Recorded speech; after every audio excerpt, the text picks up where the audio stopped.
ಗೃಹ ಕಾರ್ಮಿಕರ ಹಕ್ಕುಗಳ ಯೂನಿಯನ್ ಬೆಳಗಾವಿ ಇವರು ದಿನಾಂಕ 6 ನವೆಂಬರ್ 2025ರಂದು ಕನ್ನಡ ಸಾಹಿತ್ಯ ಭವನ ಬೆಳಗಾವಿಯಲ್ಲಿ ಗೃಹ ಕಾರ್ಮಿಕರಿಗೆ ಕರ್ನಾಟಕ ಸಾಮಾಜಿಕ ಭದ್ರತೆ ಮತ್ತು ಕಲ್ಯಾಣ ಮಸೂದೆ 2025ರ ಕುರಿತು ಪತ್ರಿಕಾಗೋಷ್ಠಿಯನ್ನು ಹಮ್ಮಿಕೊಳ್ಳಲಾಗಿತ್ತು. ಶ್ರೀಮತಿ ಗೀತಾ ಮೆನನ್, ಸ್ತ್ರೀ ಜಾಗೃತಿ ಸಮಿತಿ ಬೆಂಗಳೂರು, ಗೃಹ ಕಾರ್ಮಿಕ ಮಹಿಳೆಯರನ್ನು ಉದ್ದೇಶಿಸಿ ಮಾತನಾಡಿದರು. ಜನವರಿ ತಿಂಗಳಿನಲ್ಲಿ ಸುಪ್ರೀಂ ಕೋರ್ಟ್ನಿಂದ ಗೃಹ ಕಾರ್ಮಿಕರಾಗಿ ಒಂದು ಮಹತ್ತರವಾದ ತೀರ್ಪು ನೀಡಿತ್ತು. ಅದೇನೆಂದರೆ, ಗೃಹ ಕಾರ್ಮಿಕರ ಮೇಲೆ ಕೆಲಸದ ಜಾಗದಲ್ಲಿ ಅನೇಕ ದೌರ್ಜನ್ಯಗಳು ನಡೆಯುತ್ತಿದ್ದು, ಅವುಗಳನ್ನು ನಿಯಂತ್ರಿಸಲು ಒಂದು ಕಮಿಟಿಯನ್ನು ರಚಿಸಿ ಗೃಹ ಕಾರ್ಮಿಕರ ಪರವಾಗಿ ಕಾನೂನುಗಳನ್ನು ರಚಿಸಬೇಕೆಂದು ಆದೇಶ ನೀಡಿತ್ತು. ನಾಗರಿಕ ಸಮಾಜ ಸಂಘಟನೆ ಸದಸ್ಯರಿಂದ ಹಿಡಿದು ಕಾರ್ಮಿಕ ಇಲಾಖೆಯ ಪ್ರತಿನಿಧಿಗಳವರೆಗೆ ವ್ಯಾಪಕ ಶ್ರೇಣಿಯ ಪಾಲುದಾರರೊಂದಿಗೆ ಸಮಾಲೋಚನೆ ನಡೆಸಿತು.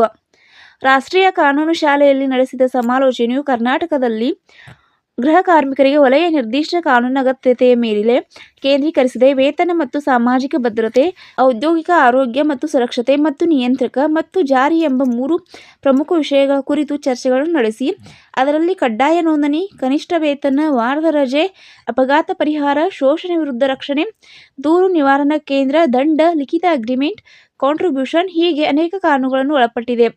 ನವೆಂಬರ್ 14ರವರೆಗೆ ಸಾರ್ವಜನಿಕರ ಅಭಿಪ್ರಾಯಗಳಿಗೆ ಅವಕಾಶವಿದ್ದು, ಅದಕ್ಕೆ ಸಾರ್ವಜನಿಕರು ಪ್ರತಿಕ್ರಿಯೆಗಳನ್ನು ನೀಡಬೇಕು ಎಂದು ತಿಳಿಸಿದರು.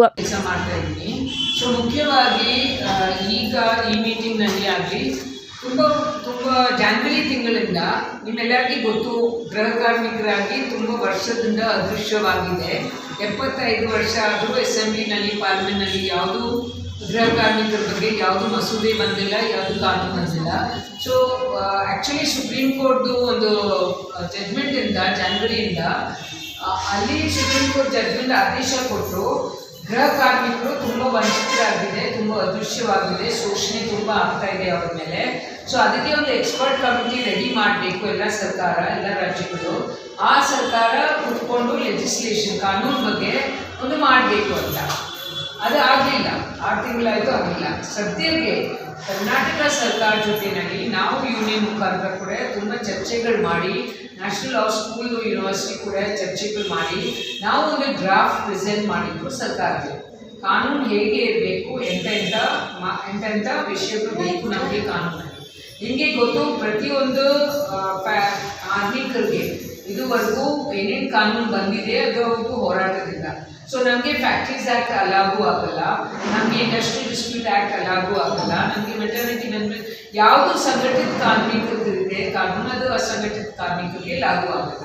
ಸೊ ಮೊದಲದು ಆಗಿ ಕರ್ನಾಟಕನಲ್ಲಿ ನಾವು